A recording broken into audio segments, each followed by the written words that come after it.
Peggy 18. Fighting is my job. That's what I do for a living. That's what I've been doing since I'm 7 years old every day. I'm fighting because I like the science of it. For me, it's a passion, it's a sport. I'm a martial artist, and that's what I love to do. GSP is George St. Pierre, the current welterweight champion of the UFC. He's a phenomenal mixed martial artist. He's such an expert in his field. And the chance to work with a guy like George is a tremendous opportunity. I'm here to make the video game, actually, to help the guys help the team, to give them some insight of what I think, to make it more authentic, make it more real. Throughout the development of this game, we've been heavily influenced by MMA, karate, kung fu, wrestling, jiu-jitsu, and that, in a lot of ways, mirrors George's fighting style.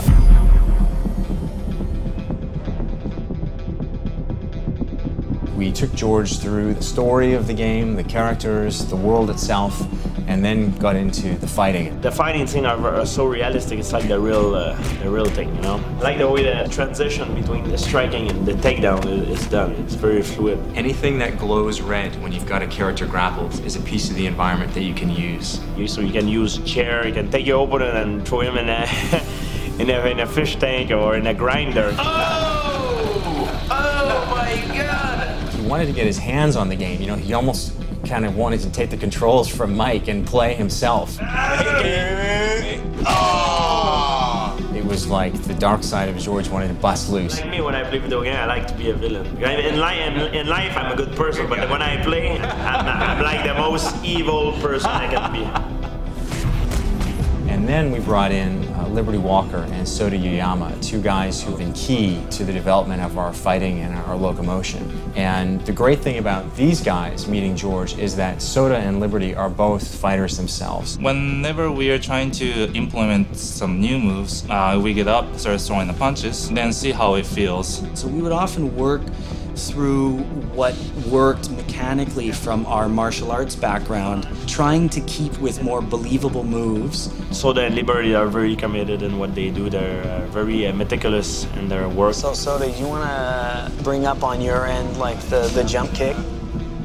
When you sprint in towards the enemy and you push the striking button and there's a jump kick that comes out. It's a little bit problematic for us just visually. We weren't quite happy with it, but we couldn't quite articulate what was wrong with it. So you can see it in slow-mo. Okay, I see the problem. Go ahead. Go continuously, yes, I can see. So at that point, you know, we broke into the mechanics of what was wrong with that move and how it wasn't looking correct. It doesn't feel like his hip. You know why? Because he's jumping with the same leg that he's gonna kick, which is wrong. Oh, you see? Jump with the left and you kick with the left. Yes. If I would do that move, okay, I would jump with my right and kick with the left. George was in his element when he was talking to those guys. That's really when he got fully engaged. What I like to do is when the guy kick here, up, getting into him, boom, with it. And I see one he's swing like this, crack, then break the leg. He's done, you know? Tweak this, tune this, make this a little bit different, and we'll be even closer to having truly authentic fighting experience.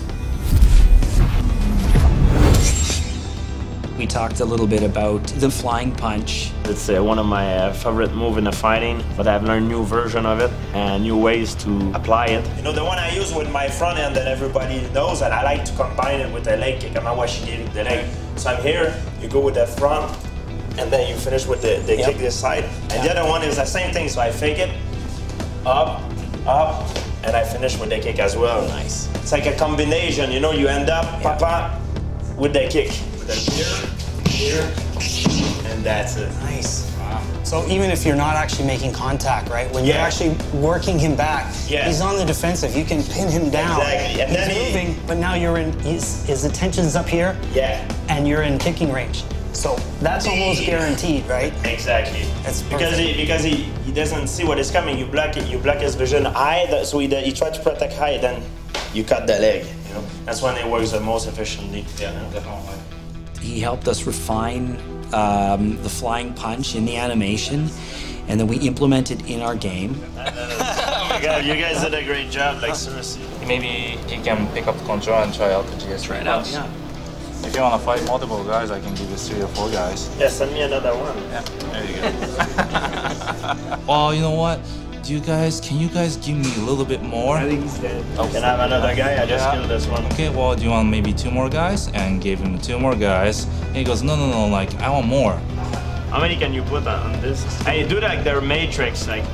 So we created a whole bunch of guys, and he's like fighting a massive army of guys just at him, and he's just working his way through them.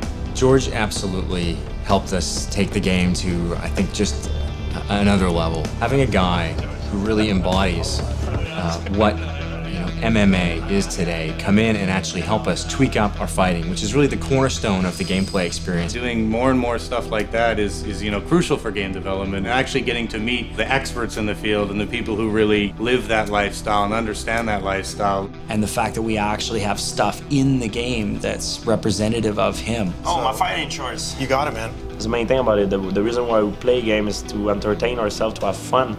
And this game, I have to tell you, it's a lot of fun.